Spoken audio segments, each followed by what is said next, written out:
Well, there's new sensations in the field, a couple of the new rookies. We have Yuta Nomura, who's been really sailing up the ranks in single-seaters, been champion consecutive years for Japanese F4 and for Super Formula. He's in the car that Shun Koide, who has vacated to move across to a different team.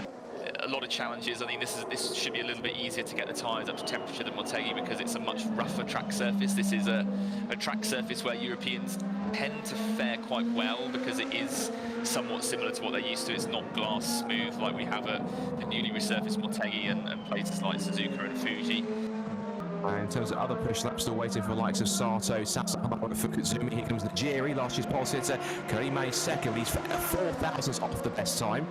You've got a tenth and a half covering 7th down to 6th down to 10th, so only a tenth and a half to in it. And even though Sasahara set the best first sector time of anyone in that session, it was his sectors 2 and 3 that he were personal best, but he lost compared to the pole time, the fastest time in the session, 3 tenths in both sectors 2 and 3. And Tsuboi's final sector was the fastest of anyone.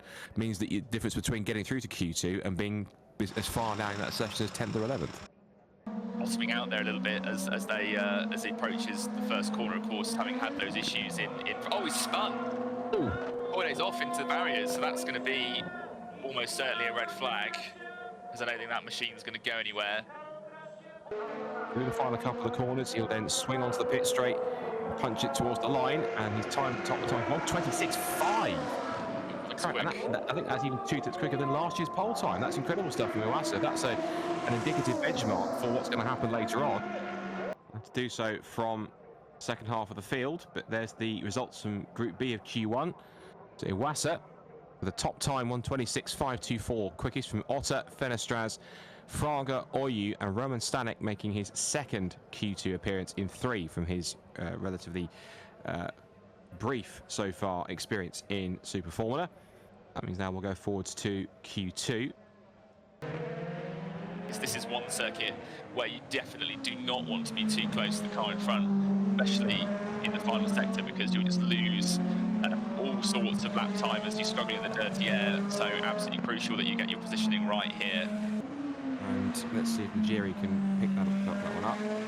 Just a record there, actually, course record, 120, he only holds the course record as well, 124.140. That was, of course, set in the old SF19 chassis back in 2020. So Najiri knows his way around this circuit pretty well. 26.4, that puts him top at the moment. Fenestraz the 1:26.5, as for Subon 1:26.6. Najiri still fastest in sector 1. He was 2 tenths quicker than Iwasa in the second sector. Here he comes to a line and loses time in the final sector by 3 tenths. He goes second quickest. He goes through to the top 5 shootout. Look how close it was in that Q2 shootout. Iwasa fastest, 1:26.419, exactly a tenth quicker than Najiri. They're both Mugen cars into the final shootout in Q3. Sakaguchi third fastest for Saruma Enging, improving their pace. Fenestraz have plenty of confidence getting P4. So the French-Argentinian certainly getting much more confident in his second season of, well, in another season of Super Formula for him. And then Kakura Shinoda, championship leader.